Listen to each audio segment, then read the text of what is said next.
Hello viewers and welcome to another edition of the WAIMM Industry Ashanti Profile Series.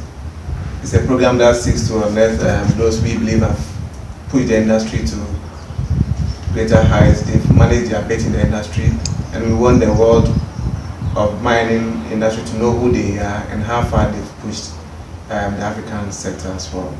Today we are very much privileged to have Mr. James Kwamina Anaman.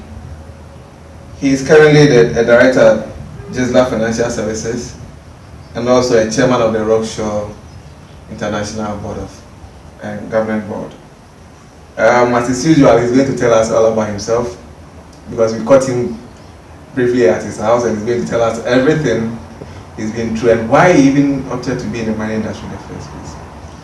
Thank you very much for having us. Thank you, and you're welcome. James Kwamina Anaman. Who is the man behind it? Well, I'm the fourth child of Mr. and Mrs. James Anaman. Sadly, they're all dead now. And I think I'm someone who believes that whatever one does in the world is ordained by God.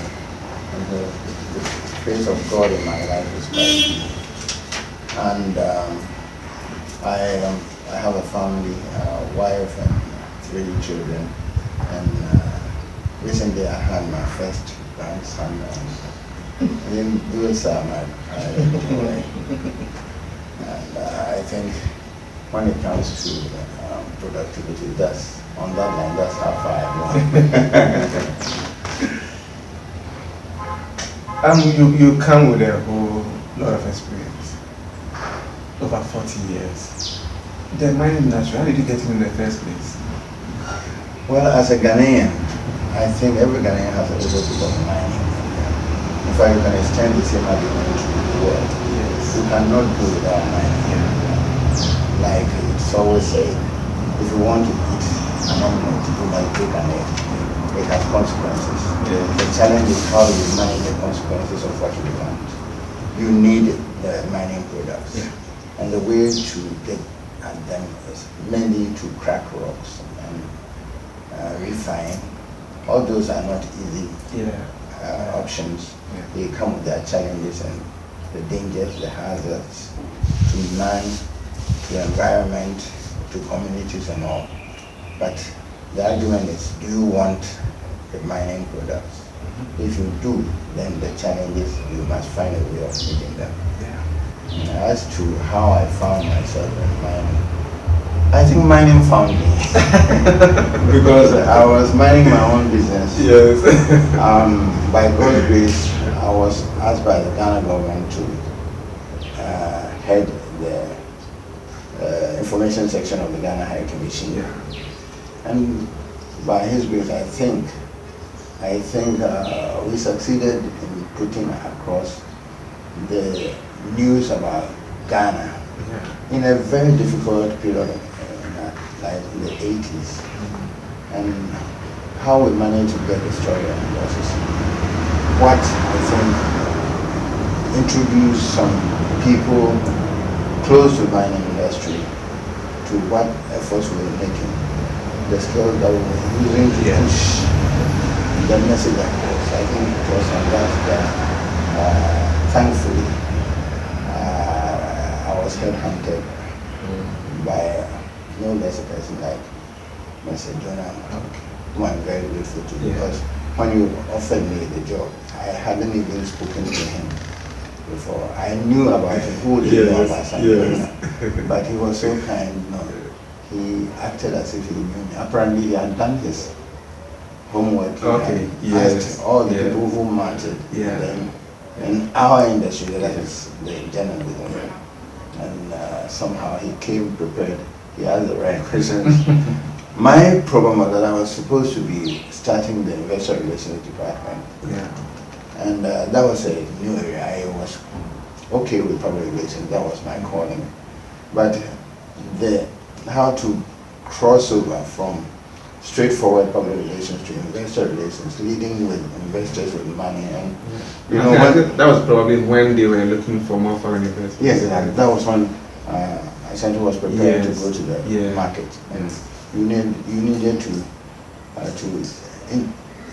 get someone who would Yeah. really put Yeah. the message across and interact and find answers to the probing questions of investors, because nobody was very certain about Ghana at that time. We had that's all true. the challenges, That's political challenges, economic challenges, social, everything was thrown at us. So who was going to invest his money in an already hazardous environment, and then a hazardous industry? And capital has a way of flying over if the signs are not too good. So somehow the challenges were there for us to see, but how to react to them. I think the corporate effort, the general effort, I had such tremendous support from my boss, the finance department, the miners at the mines, so much so that at the end of it all, we were able to say and to prove to the investor community that after all, Ashanti as a company was a third world company operating in, let me get back. Ashanti was the first class company, first world company operating in a third world environment. And then the market accepted that. My phones were quite busy because people had probing questions. Sometimes as late as 9 o'clock, the market would be active in say, New York, so people would ask and call in phone. So I made a habit of not coming home very early. Fortunately, my wife and children were not with me at that time, so I had liberty to extend my working hours, which I wouldn't have had if they had been with me. So the challenge, I mean, that was a completely, totally different field. And getting to tell people about such a strange field, I should put it, telling them, I mean, you definitely have to tell them a bit more about the mining itself. How were you able to get over this? As I said, no, I had a wonderful team to work with. These were first-class mining personnel. If you go to our human resources, we had first-class people. Our finance were collecting and attracting young, sharp minds with MBAs. MBAs are just like confetti in that department, and they could stand anybody who came across, and these were people who introduced me to mining. So I had all the dimensions of mining at one place, and they were all supportive. I remember one time I made a presentation at the mine in Obuasi to investors that I had taken over, and one late mining engineer, the name I just escaped me, after the event asked me, Kwamina, are you sure you're not a mining? Because I had the information, I had the documentation, and Mr. Jonah really pushed me. I remember the first time I was going underground, I was shaking all over, but I had a way of hiding how I felt. The knowledge of going half a mile down, and I hadn't gone 6 feet. I know. 6 feet is the limit for every human being, as you know. That's the final level if you go. But here I was going beyond that. That was a challenge. So when we got into the cave, Mr. Jonah had this way of breaking it down. He told the investors, look at James. He's shaking, but he's preventing us from seeing what he's going through. So I had to bully my way through that. I managed it all the way down. So that was my first descent. And I got there, it was quite striking. I switched off my lamp deliberately, and I couldn't find my hand. So I said, wow, what a place to be. So I made sure that in the line that we were walking, I wasn't the last person. I was with them. And gradually, I got there. And that was for actual mining. I had my mates. I mentioned that Mensah was my mate in university, so he took me through the geology of it all. I had Mrs. Mona Caesar, Honorable Mona Caesar, who also was a lovely lady when it came to finance and how you apply that to mining, and of course the entire team. I was very much in tune with what they were trying to achieve. That means there were the human resources. I had a good team there. Currently, the chief executive of the Minerals Commission. So you can see that even after we had left, the industry has a way of picking some of these people too. That's very, very true. And then, I mean, you came up all the way to become the managing director of corporate affairs, and then also president of the Chamber of Mines. Apart from this, what were your most important highlights? The thing was getting Ghana known as a mining destination. That was, I think, what I was hired for. And because of that, I was given all that I needed to do that. For instance, I had to travel with the chief executive to most African countries where there is mining. And I got to see the president with him, and sometimes because my boss was not very good in other languages apart from the English, which is very good in, we get to places like Francophone, Cote d'Ivoire, Guinea, Mali, and when we are stuck there, come on. What is he saying? So I had to go back into my basic French classes in the secondary school in France, and then manage to remember some of the words. And then somehow each time I managed to tell him something which was sensible and accurate. How I did that, I don't know. And so that was what we did on the African front. And when we had a good use of the corporate plane, if you go to such places, you announce yourself. If you saw an African company in the plane, and some of these things are not luxury, they have their own message. Immediately, the people around get to know that these are serious people. I remember when we went to Cote d'Ivoire, the way we carried ourselves as a team got the president then to tell the people that they must try to, as much as possible, to get us and to make us want to come back and do something there, all because of what we were trying to put across. And so that was on the African front. On the international front, I think we again had the good fortune to be different. And there were people who came into the Ashanti stock just because we were an African stock. I quite remember some of the Sun Valley and a few other companies. They were in the stock just because we were African. So we had to play to that.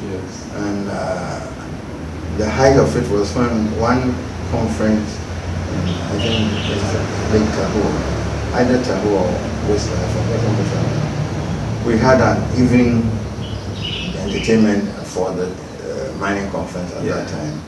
And there were two of my friends who were serious investors. One could play the guitar, one could play, I think, the mouth organ, and another instrument.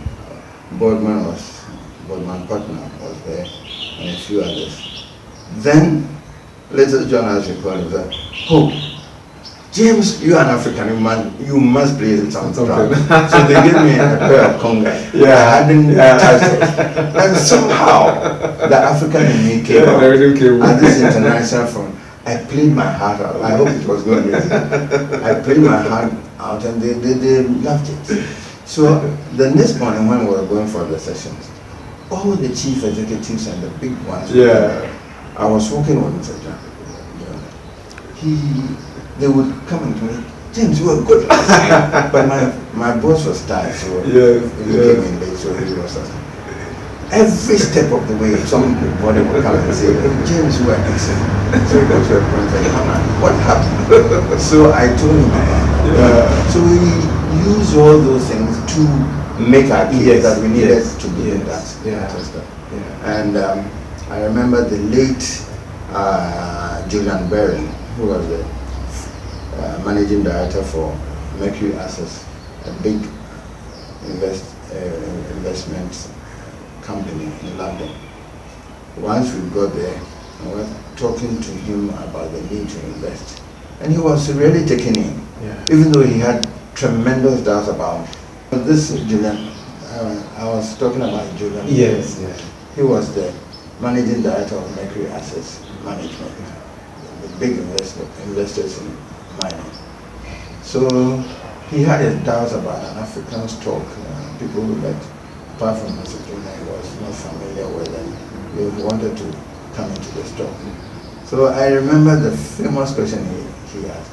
He said, "Sam, why is it that in your industry you are the only people, whenever you find yourself in a hole, you dig deeper?"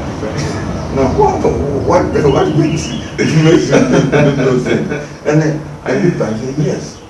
No, when you are in crisis, you want to get the rock out. So you go to when you are already in a hole. So all those concepts have to be dealt with in a manner that will make sense to the man.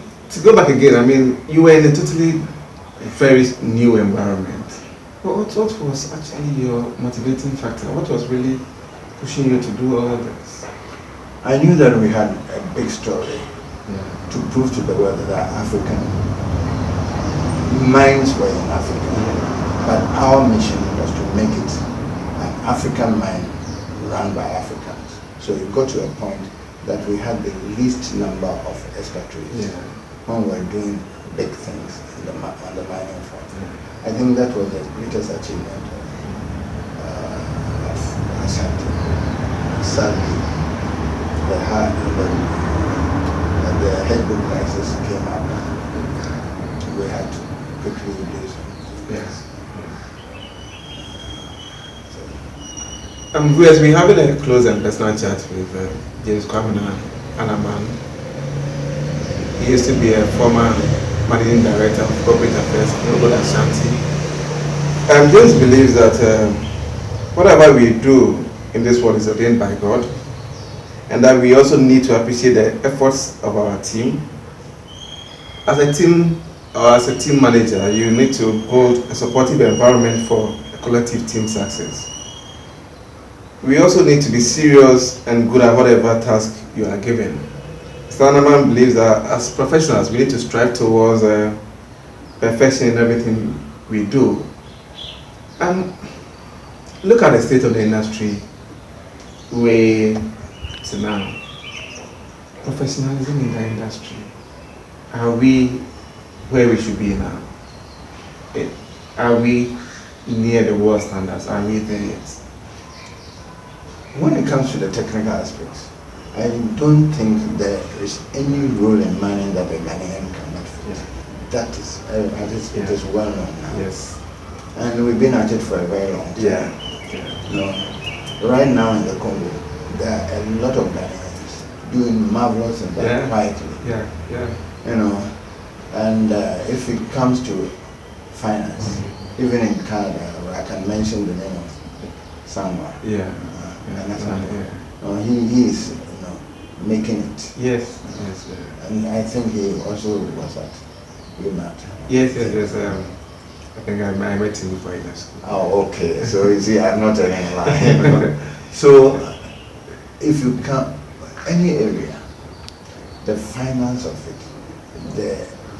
the managing of human resources, and mining and miners, they are particular breed. If you don't get your miners on board, the fact that they see gold going they see bauxite going, and you can't pay them what they think they should do. That alone is a challenge. Yeah. It is only when you are able to articulate the whole cost structure to them in a manner that makes sense to them that you have the peace to work. Otherwise, the imbalance, and I think, and I can't blame them, will be such that industrial relations will be a difficult area for you.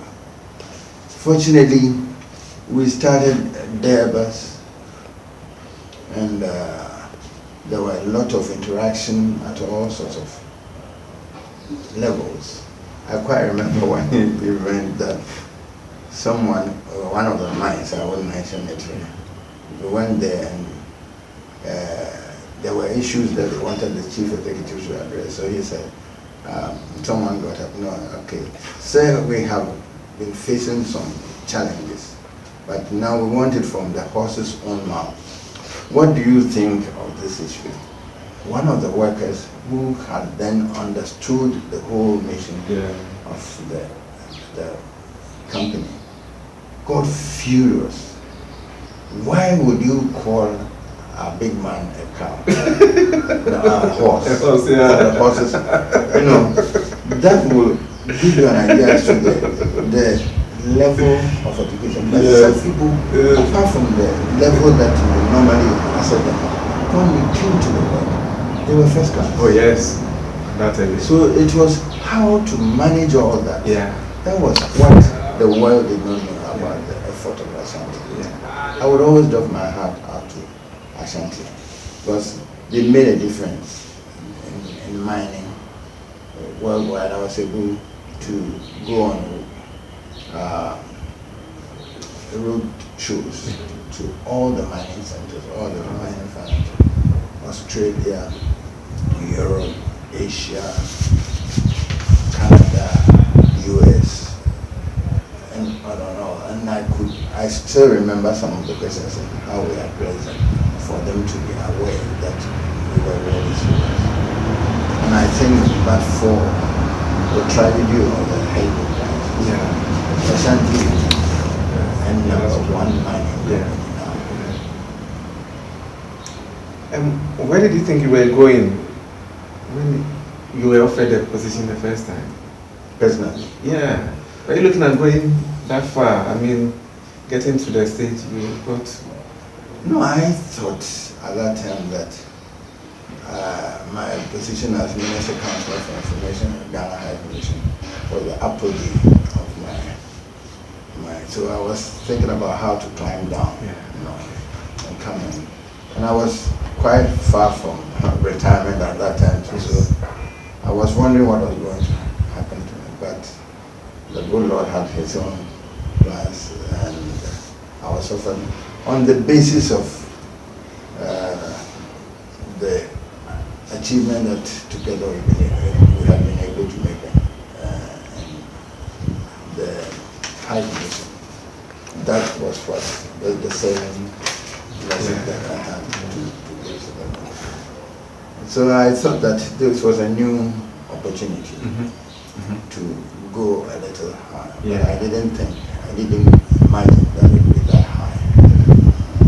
And for that, I thank all those people, especially my team, the late John Owusu, Mrs. Pamela Jackson, Roslyn, Nana Kwasi, and quite a lot of the secretary, the drivers, and all that. Without them, we could not have made. But we were a small team doing big things with limited time and limited resources. Sustainability of the industry. Do you have any ideas? What are your thoughts? Yeah, I get a bit worried because with the discovery of oil,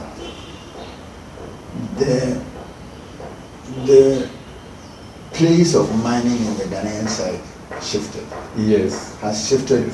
Yes. Now mining is not as important as Yeah. oil. Everybody is rushing into oil. everybody, forgetting that oil is very slippery too. Naturally it's slippery too, and there are greater challenges when you go to deep sea. The deep sea, that's serious environmental challenges fishermen struggle. But despite that, for as long as there are resources, and we have not exhausted the range of mineral resources this country has, the challenge for our political leaders will be how to manage expectations and be able to give the right encouragement to the mining sector to look into new areas. So in my book, it is growing wide and deep as well. With that, there is a lot to be had. Because the mining experiences that we have and still developing, the areas of community relations and the initiatives we've had about malaria control, the other initiatives that various mining about. If we look at Golden Star, the Jislah, the oil plantation recently, the government is going to put a mill there because of the initiative. All these things are there for everybody to see. And should the Newmont area, they have so many initiatives about those there have development. Those areas we should look at and give the mining industry the support, the encouragement to be able to do much more than that. The sky is still the limit. It might be darker, but still the sun is up there. Your work at the chamber, I mean, you were with Obuasi and so were you able to achieve what you planned? Yes, again, my predecessors, especially Mr. Ben Edu and others, Mr. Benton Williams, they tried to ensure that the mining message was well known. But when I got there, because I was in public relations, I think together with the team, I managed, I think one blessing that the industry had was when I put across the notion that we should have a woman to head the chamber. Initially, this was thought to be a male. I mean, it's always been like that. But people came around. I discussed it with my boss. And I said, oh, that's a good idea. That's a good idea. Why don't you send it? Before I sold it. And thanks be to God, Dr. Ayi came and really made a mark. You know, in fact, there was a place that someone referred to as the acceptable face of mine. Yes, I'm saying. And so all together, the momentum that thing developed. Fortunately, Mr. Suleiman and his team are doing a fantastic job. In very trying difficulties. But they have the history, they knew the reasons why certain things were done, the challenges that they had, and together with the new development, they are shaping a fantastic course. So I am very hopeful that the future is bright. We still having a close and personal chat with James Kwamina Anaman. He believes as professionals we need to recognize and appreciate the skills of our colleagues and our entire workforce. He also thinks we need to be grateful to our team for every success. And let's go wide and deep as well, because there's a lot to explore as professionals. James, given the opportunity, what would you want to see being done differently in the industry? The industry itself? I would want a greater collaboration between the various mines, because the challenges sometimes look local, but they're still global. So if you handle your local problems on your own, probably somebody must have gone through the same thing and had a different handle to it. Yeah. That means that there should be greater collaboration at the Chamber of Mines. Yes. Because that is the ideal way, is to harmonize views. A lot is being done that way, but I wish a lot more would be done now. Because since the mines are away from Accra, getting the important people for all the important meetings in Accra has never been easy. Because if you are struggling with your production, you can't come all the way to Accra for 1 hour meeting. Yes. But probably the ideas that you have there are the ideas. Yeah. The challenge is, how are we able to transmit our message even through our representatives onto the chamber? For their committee meetings, they are doing their work. But I believe that there is still a way that we should move into make sure that we have real and sustainable responses to the challenges. Most of them are evolving. We are not through yet. Yes, yeah. And the greater challenges are coming. And then, what do you think is lacking in the industry as far as professionals are concerned? I think it's like the problem that the airlines, the Ghana Airways people had. If I have a DC-10 and Malaysia Airlines has a DC-10, I need the same set skills to fly my plane. The same set skills are marketable to Malaysia. Yes. But what I get from Malaysia is not what I get from. Exactly. So there will certainly be different drift. Yeah. The challenge is how to ensure that we pay our homegrown experts, mining experts, the same as they would have had if they had been born in Australia, in Canada. The other time I was looking at the structure, the salary structure in Canada, and I said, wow. Yeah. 3 presidents could be paid with, with the salary of a mining engineer. No. So those are real challenges. So if I had a skill, why wouldn't I move to some other places? But that leaves a vacuum here too. And the solution might be to get other people to come, and they will come only when they expect the pay that they will have had in their own home. So you continue to have this imbalance. If you are not of Ghana, you would have a certain salary. If you are in Ghana, you have it, irrespective of the scale. That bridge is being, that gap is being bridged, but it's a challenge. It's a challenge. Because then you have to move across the industry to other industries. Why is he being paid that when even this man is not in this other industry? And so those arguments, I don't have a solution to them, but they are there. We're still having a very wonderful chat with Kwamina Anaman, and he believes we should find a way to ensure that the pay structure is commensurate with the skills. It appears our expatriates are paid so high compared to the same skill set as a local industry person.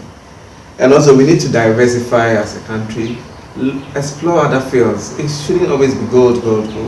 There's a lot. We have iron, we have pegmatite, oxide. Let's look at getting other fields on the fold. What is it about you that will make our viewers shout? Definitely should be something that will surprise them. I think one area that I want to focus is the attempt that we all try to make to make Ghana special in Africa when it came to mining. Yeah. I had personal experiences in the air. You know, where Ghana is located, if you wanted to cross to Southern Africa, another mining center, you had to cross the equatorial zone with all the turbulence. Yeah.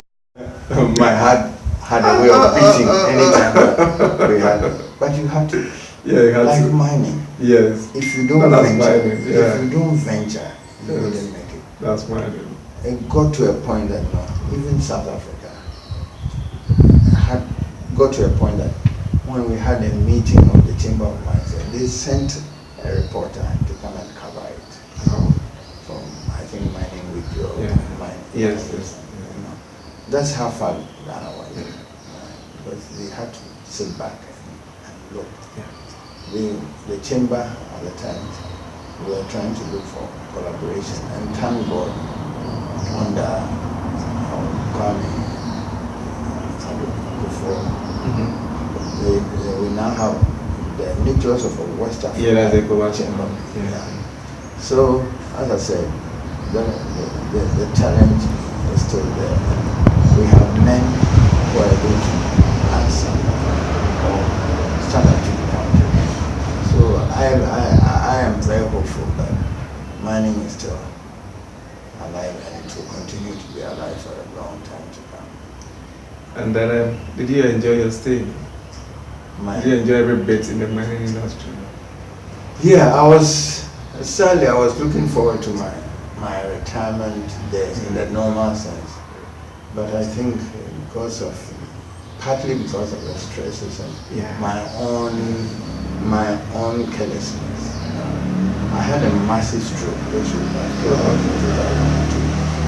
But by the grace of God, 15 years thereafter, I'm still kicking. And mining is still in my heart. Yes, mining is indeed joy. Thank you so much for having us. Thank you, Lawrence.